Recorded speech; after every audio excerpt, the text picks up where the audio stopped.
Bon, là, je le sais, là, on est rendu à une drôle d'époque. À preuve, l'Angleterre sous Keir Starmer, qui est un ami de Macron, de Carney, c'est toute la même gang, là, qui croit toute la même façon de gérer une société.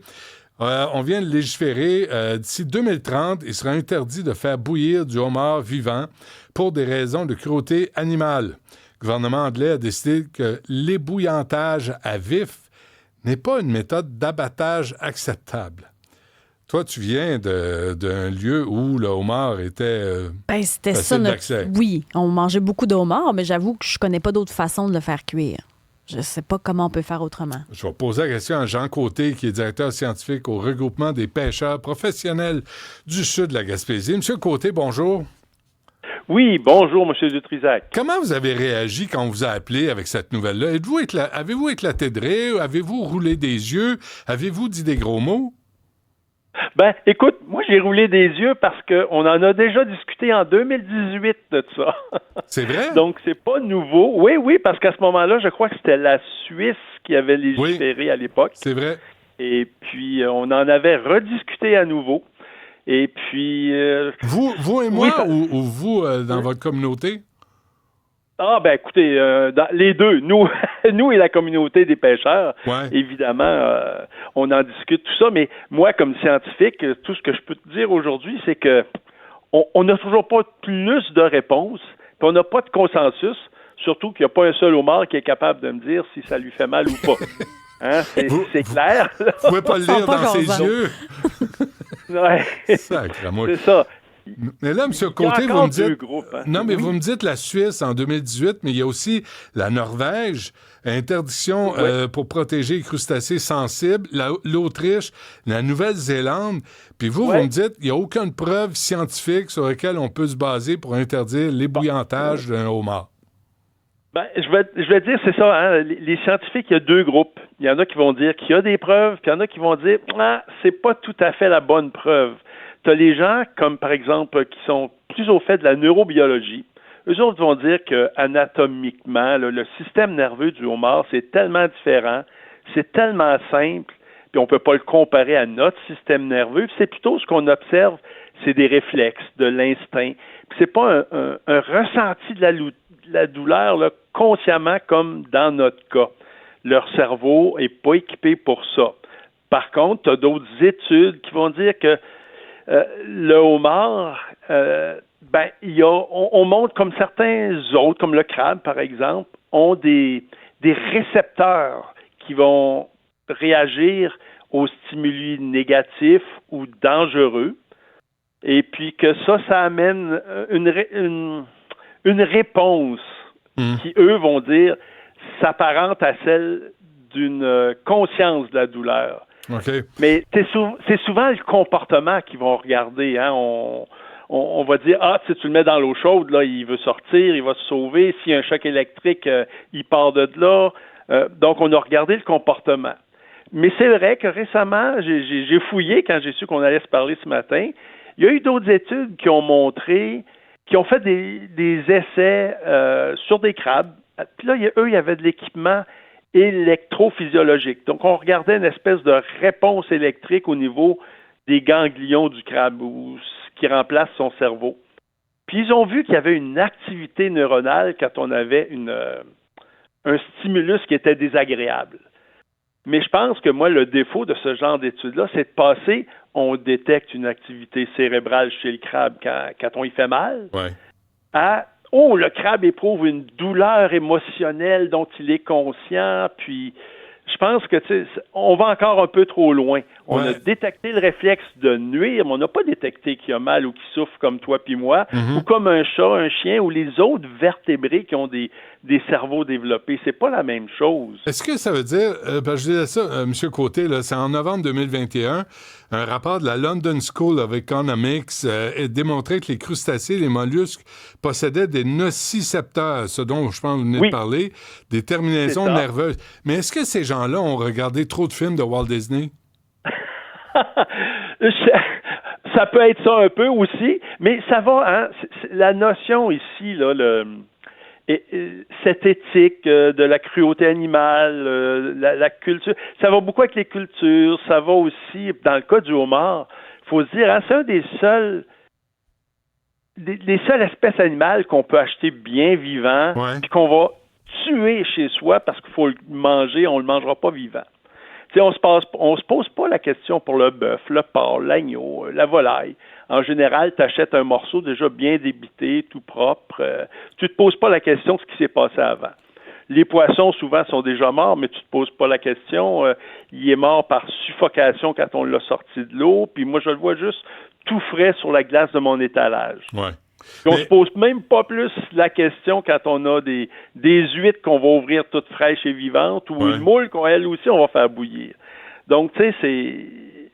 Mais êtes-vous, M. Côté, une gang d'assassins, de tortionnaires, ça vous dérange pas de faire... Parce que quand moi, je mets le homard dans ma casserole d'eau bouillante, là, il y a quand même les pinces qui s'agitent, là, il y a quand même la queue qui dit « Oh boy, j'arrive à la fin de mes jours ».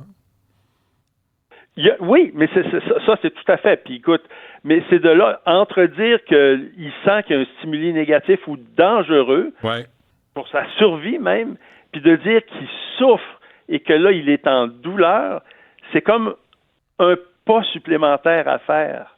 Tu sais, ça, c'est ce qu'on appelle de l'anthropomorphisme. Ouais. Toi, tu dis, moi, là, si j'étais dans l'eau bouillante comme ça, là, ça ferait mal. Puis je saurais que mes dernières heures arrivent. Mais ça, le voyez-vous, M. Côté, de plus en plus... Je faisais une blague là, sur Walt Disney, là, mais on accorde des attributs humains à des animaux, à des crustacés. Oui. Là, c'est pas ça la vraie nature. Là. Moi, je connais rien, je suis un gars de ville. Mais il me semble que c'est pas ça la nature. Tout à fait, non, c'est pas ça la nature. Puis les gens oublient qu'il y a encore des lions qui vont aller manger des gazelles toutes vivantes... qui vont les égorger, les manger encore vivants. Tu sais, c'est ça, t'as raison, c'est la nature, mais chez nous, notre éthique, on a beaucoup de sentiments et de conscience de ce qui peut arriver, puis on fait beaucoup d'anthropomorphisme. Ouais. Donc, ce que nous, on ressentirait, c'est sûr que le homard va le ressentir aussi.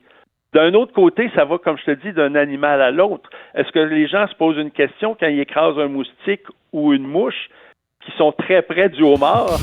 Attendez, ils vont se dire qu'ils vont le faire souffrir. Lancez pas l'idée, ils vont nous demander d'étourdir le moustique avant de l'écraser. Mais c'est ça, mais là, si on fait pas bouillir le homard, on fait quoi? Là? Ce serait quoi la bonne technique pour le faire cuire? Parce que j'en connais pas d'autres. Moi, j'ai toujours dit, écoute, c'est sûr, il y a plusieurs façons, mais idéalement, si t'es pas à l'aise avec le principe de le mettre vivant, vraiment, vraiment tout là, dans l'eau chaude, dans l'eau bouillante, moi, je dis, mettez-le au congélateur une dizaine de minutes. Vous allez vraiment l'étourdir, l'endormir, et il n'y aura plus aucun réflexe, là. Donc, c'est une façon plus simple que là, on nous dit qu'il faut les électrocuter. Mais c'est pas possible dans les grandes usines. Les restaurants, comment ils vont faire? C'est quelque chose Attendez, qui... les électrocuter? C'est ce que les lois en Suisse, et je pense que l'Angleterre va vers la même chose, non? Il me semble que ça va être le seul moyen de l'électrocuter avant de faire bouillir. C'est ça, ils disent de l'étourdir. Là, moi, je dis, OK, tu le pognes par une pince puis tu le soignes au-dessus de ta tête jusqu'à temps qu'il soit bien étourdi. Mais je comprends pas. C'est vraiment pas ça, hein? C'est vraiment pas ça. Au début, il était question de... Je sais que la façon qu'ils disent, il me semble que c'était en Suisse, ils disaient d'utiliser je sais pas quel outil pour carrément l'étourdir d'un choc électrique. Ah, ouais. Mais de toute façon, la finalité est la même, c'est la mort. Là. La fatalité va être la même. Non, le beurre à l'ail, on fait pas ça avec les fruits de mer, le beurre à l'ail, ça c'est parce que t'aimes pas le goût. Elle la connaît ça. On fait pas le beurre à l'ail, on fait des beurres aux herbes, au citron. Oui, le beurre à l'ail, ça vient tout tuer le goût délicat de cette chair d'huile. Laissez les gens vivre. Le beurre si à l'ail, les gens aiment ça avec du beurre à l'ail, c'est correct.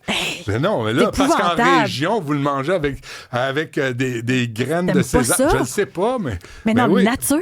Moi, je fais juste mettre du citron dessus. Ah bon, tu mets pas de beurre à l'ail. Voilà, c'est ça. T'aimes l'aliment. Mais laisse les gens le manger comme ils veulent. Y a-t-il une police du homard au Québec? Sacrilège, là. Êtes-vous en charge de ça? OK, fait que la conclusion de ça, si on est mal, mais ça, c'est un bon truc, M. Côté, là. Tu mets tes homards au congélateur, Puis là, c'est comme la cryogénie. On revient à Walt Disney. On revient au monde de Walt Disney. On se dit qu'il ne ressentira plus la douleur. Bon. Il va mourir Est-ce quand que ça même. change le goût de la viande, ça? La texture, le goût de le faire congeler? Ben, écoute, moi, j'ai pas je me sens pas cruel envers l'animal. Moi, j'ai l'impression qu'il ne souffre pas vraiment. En fait, qu'il ne ressent pas la douleur au même titre que moi, parce qu'il n'est pas équipé comme ça. Puis, à mon avis, on dit même qu'ils sont... C'est un drôle de terme, là, on va dire qu'ils n'ont pas la conscience de la douleur. La seule chose qu'ils ressentent, c'est que c'est dangereux pour lui. OK, mais est-ce que... Il n'est pas conscient. Je comprends. L'être humain est à peu près le seul qui est conscient, là. Oui. Mais est-ce que c'est ridicule, tout ça, là? Est-ce que l'Angleterre sombre dans des détails, là, alors que, tu sais, il y a tout l'abattage halal, là, où on remet pas ça en question. Le gouvernement Carney vient de mettre 40 millions, là, pour adapter les abattoirs, pour que les animaux qui sont plus conscients que des homards, meurent au bout de leur sang. Oui. Là, tu dis, c'est quoi les priorités, là? Non, effectivement, je sais pas pourquoi les gouvernements s'attaquent à ça, mais il y a de forts lobbies contre la cruauté environnementale pour avoir des lois plus strictes sur le bien-être animal. Puis je pense des fois qu'on confond certaines choses. Certains animaux, je suis tout à fait d'accord pour éviter que des animaux vertébrés qui ressentent la douleur, qui sont vraiment plus proches de nous que de la mouche, eux, on s'assure qu'ils ne souffrent pas. Ouais. Mais quant à moi, le homard, ça fait partie des animaux qui ne ressentent pas la douleur au même sens que nous, on la définit et on la ressent. Et de la mouche au beurre à l'ail, non? Ça marche-tu, ça? Ben, ça, peut-être. Ça peut passer un peu plus. Elle va peut-être être bonne comme ça, la mouche. Tu l'essayeras de même. Si t'aimes bien le Un beurre petit à peu l'ail. croquant, là. Jean Côté, directeur scientifique du regroupement des pêcheurs professionnels du sud de la Gaspésie. Un gros merci, M. Côté, puis on se reparle au mois de mai, là, quand on va commencer à ramener du homard. Sans beurre à l'ail. Sans beurre à l'ail, avec du citron. Et poche, faut que je marche par là. Merci, M. Côté. À la prochaine. Parfait. Bonjour. Salut.